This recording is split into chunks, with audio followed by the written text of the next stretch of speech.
Good morning, students. How are you all? I hope you all are taking good care of yourself. Okay, students, today also we'll be continuing with the chapter that is chapter number 27 of Civics, the Indian Parliament Need and Function. Today we'll be completing this chapter, and again at the end of the video there is a test, so you have to give me your answers in the comments. So, without any further ado, let's get started. Hello children, so let's continue and complete this chapter, that is chapter number 27, the Indian Parliament Need and Functions. Relationship between two houses of parliament. Let's start our last topic of this chapter, that is the relationship between two houses, the Lok Sabha or lower house, the Rajya Sabha or upper house. There are certain questions still in your mind, and I know those questions, how Lok Sabha and Rajya Sabha are related. Is there any difference between them? If yes, then what is the difference? Which house is more powerful? So these are the questions which are in your mind, and these questions will be answered today with these slides. So let's look upon it.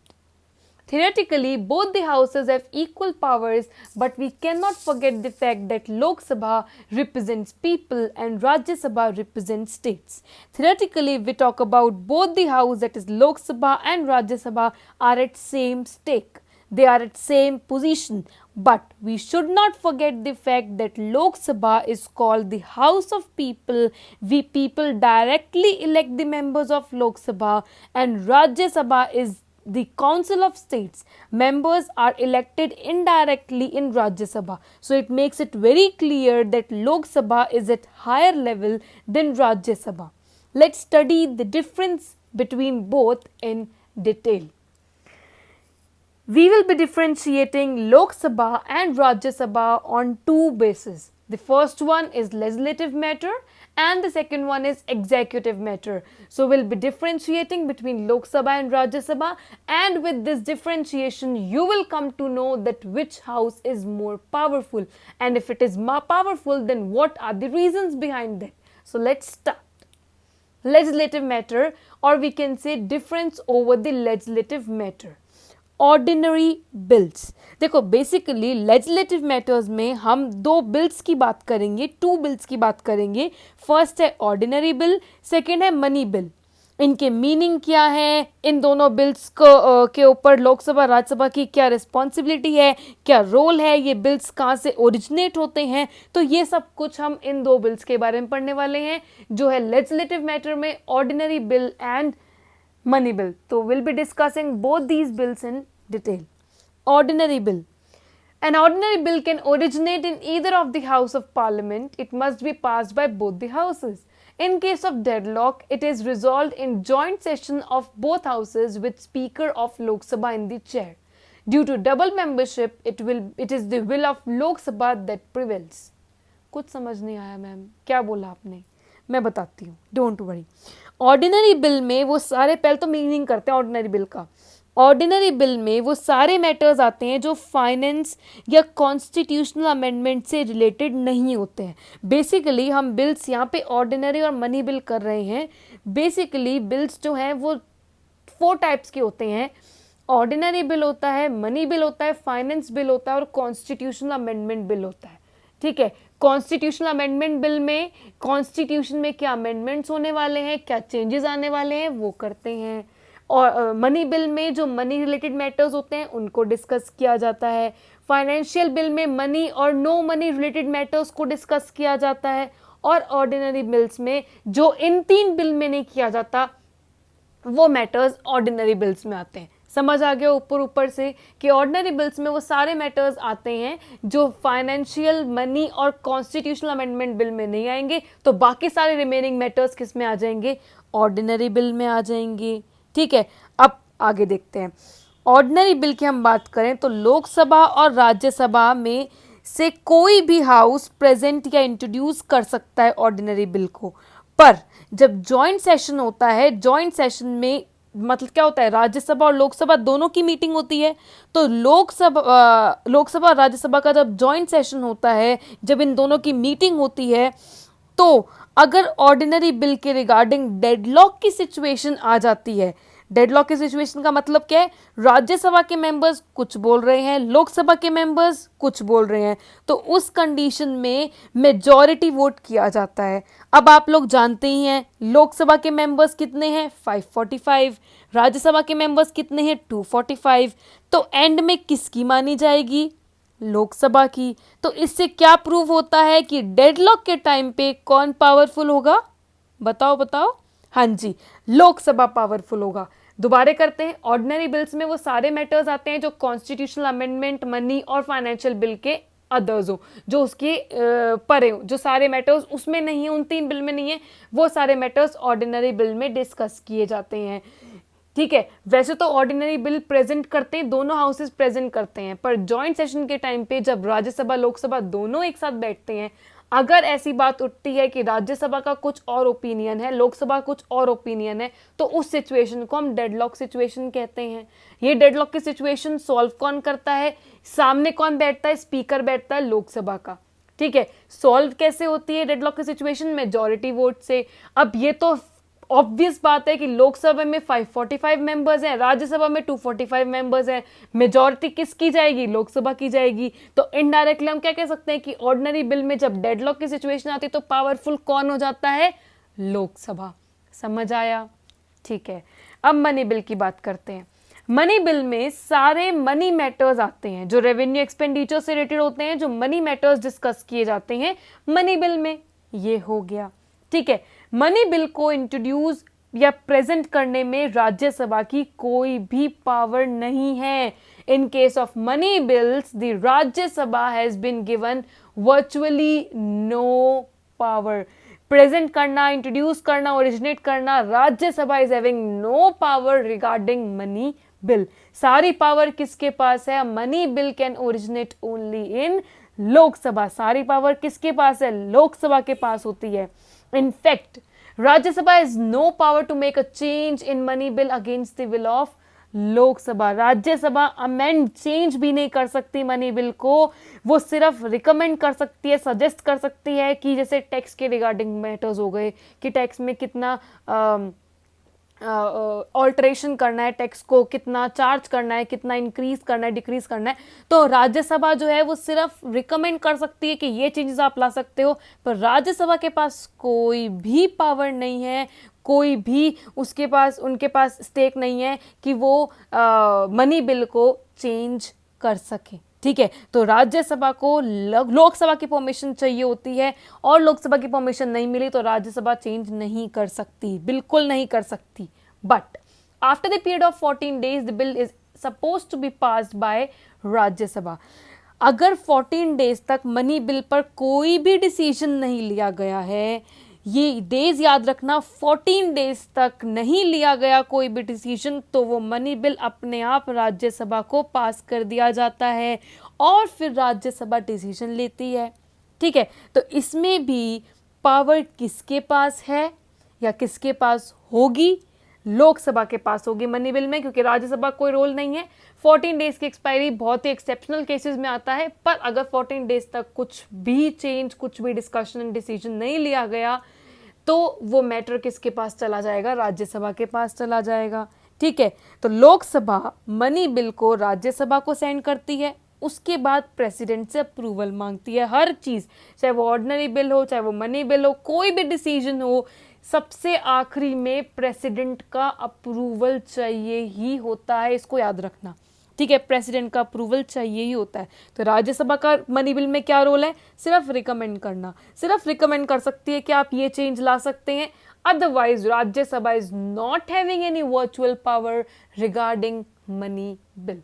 समझ आया? तो ये 2 bills हैं जो हमने legislative matters में discuss किए हैं, ordinary bill and money bill. इन दोनों बिल्स को कंसीडर करके अभी तक हम क्या कह सकते हैं, that yes, Lok Sabha is more powerful than Rajya Sabha. हमें प्रूफ मिल चुका है। चलो अब नेक्स्ट डिफरेंस करते हैं। नेक्स्ट हमारा क्या था, एग्जीक्यूटिव मैटर। इसमें हम करेंगे कंट्रोल ओवर एग्जीक्यूटिव। ठीक है, students you all know executive में कौन आते हैं, prime minister and other council of ministers, ये हमको पता है. The union parliament exercises control over executive, this तो we have done yesterday also. किस किस तरह से पार्लियामेंट जो है वो एग्जीक्यूटिव के ऊपर कंट्रोल करती है. फिर both the houses of parliament have equal rights of asking questions. Question hour में दोनों हाउसेस के मेंबर क्वेश्चन कर सकते हैं, ठीक है. But again the council of minister are responsible to the Lok Sabha. Council of ministers responsible है टूवर्ड्स लोकसभा, क्योंकि Lok Sabha is the house of people. इसके अलावा a vote of no confidence, vote of no confidence का मतलब मैंने वो कल ही बताया था, अगर आपने कॉन्स्टिट्यूशन के रूल्स रेगुलेशंस या प्रोविजन से अध्ययन नहीं किया, ओमिशन में इन्वॉल्व हो, तो आपको क्विट या रिजाइन करना पड़ेगा. अब यहाँ पर भी अगर वोट ऑफ नो कॉन्फिडेंस, फिर से पढ़ते हैं, वोट ऑफ नो कॉन्फिडेंस तो मैंने कल बताया था, अभी बता दिया.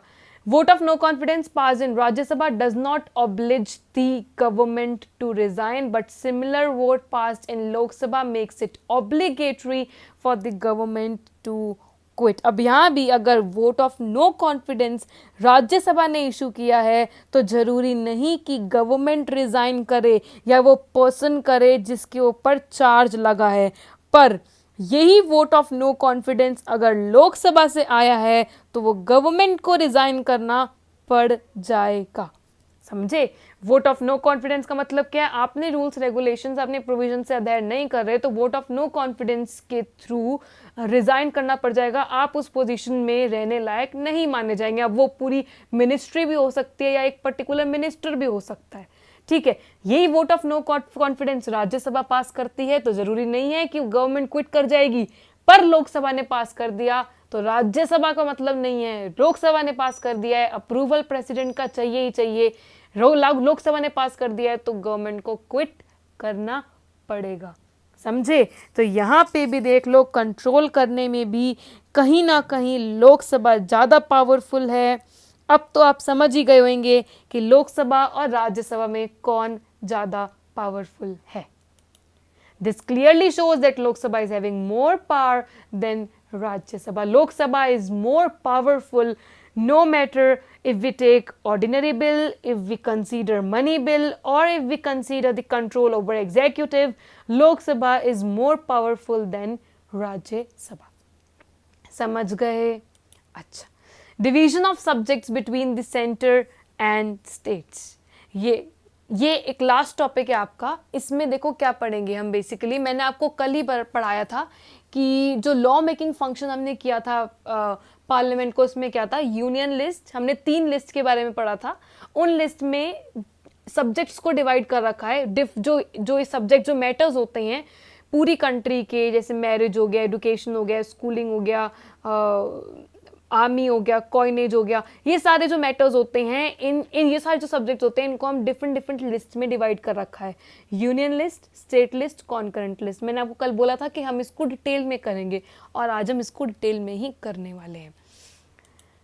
Introduction. Constitution has set up a federal type of government. Federal type of government ये हमने फीचर में पढ़ा था. इंडियन कॉन्स्टिट्यूशन के फेडरलिज्म है, मतलब सेंटर और स्टेट के बीच में इक्वली पावर्स को डिफाइन कर रखा है, डिवाइड कर रखा है. Powers between centre and states have been well defined. All the subject on which laws have been made is divided into, sorry for the spelling of laws, it's LAWS, I know students. All the subjects on which laws have been made is divided into union list, state list and concurrent list. ये हमने कल करा था. जो subjects होते हैं जिन पे laws बनाए जाते हैं वो बेसिकली 3 लिस्ट में डिवाइड किए गए हैं, यूनियन लिस्ट, स्टेट लिस्ट और कॉन्करेंट लिस्ट. अब इनका मीनिंग क्या है, कितने सब्जेक्ट डिवाइड किए गए हैं, क्या क्या सब्जेक्ट्स हैं, ये हम इस टेबल के थ्रू पढ़ते हैं. सबसे पहले हम सब्जेक्ट की बात करते हैं. यूनियन लिस्ट में कितने सब्जेक्ट्स हैं, 97. स्टूडेंट्स अगर आपकी बुक में ये सब्जेक्ट्स डिफरेंट है तो प्लीज मेक अ चेंज, क्योंकि अब अगर एमसीक्यू क्वेश्चंस में, ऑनलाइन टेस्ट में ऐसा क्वेश्चन आया तो मुझे किसी का भी कॉल को आंसर नहीं करूंगी कि मैम हमारी बुक में ये लिखा है और आपने ये करा है. तो प्लीज नोट इट डाउन. मैंने ये लेटेस्ट फिगर्स लिखवा रही हूँ, ठीक है. यूनियन लिस्ट में सब्जेक्ट्स हैं 97, स्टेट लिस्ट में सब्जेक्ट्स हैं 66, कॉन्करेंट लिस्ट में सब्जेक्ट्स हैं 47. इनके अलावा जो सब्जेक्ट्स हैं वो रेसिडुअल लिस्ट में जाते हैं, वो अभी नहीं कर रहे हैं हम. मीनिंग करते हैं. Only parliament can make law. अच्छा, अभी 97 सब्जेक्ट्स के रिगार्डिंग यूनियन लिस्ट में 97 सब्जेक्ट्स हैं, तो इन 97 सब्जेक्ट के रिगार्डिंग लॉ कौन बनाएगा? पार्लियामेंट। ये यूनियन लिस्ट। अब इन 66 सब्जेक्ट के रिगार्डिंग स्टेट लिस्ट में लॉस कौन बनाएगा? नाम ही बता रहा है, स्टेट गवर्नमेंट। यूनियन मतलब एक जो एक सेंटर होता है, तो उसमें सेंटर कौन है? पार्लियामेंट। स्टेट नाम से पता चल रहा है, तो यहाँ पे स्टेट लिस्ट में लॉ बनाने वाला कौन है? State government. और कॉन्करेंट लिस्ट यूनियन और स्टेट का क्या है? हाइब्रिड वर्जन है, कॉम्बिनेशन है। तो कॉन्करेंट लिस्ट में 47 सब्जेक्ट्स है। Both parliament and states have power to make laws. Parliament और स्टेट दोनों ही कॉन्करेंट लिस्ट के रिगार्डिंग लॉज बना सकती है। और मैंने आपको कल कराया लॉ मेकिंग फंक्शन में, अगर कॉन्करेंट लिस्ट के जो भी मैटर्स हैं, जो भी सब्जेक्ट्स हैं, उनमें अगर डेडलॉक की सिचुएशन आती है तो लास्ट किसका माना जाएगा अप्रूवल? पार्लियामेंट का माना जाएगा। ये भी आप याद रखना, ठीक है। तो ये यूनियन लिस्ट जहाँ पार्लियामेंट लॉ बनाती है, स्टेट लिस्ट में स्टेट, कॉन्करेंट में दोनों बनाते हैं। सब्जेक्ट्स हैं 97, 66 एंड 47। मोस्ट इंपॉर्टेंट सब्जेक्ट्स, ये कुछ 7-8 मोस्ट इंपॉर्टेंट सब्जेक्ट्स हैं ईच लिस्ट में से, ये देख लीजिए। आपको हर लिस्ट के एटलीस्ट 4 सब्जेक्ट्स तो आपको याद करने ही करने हैं, ठीक है। Any 4 you can learn.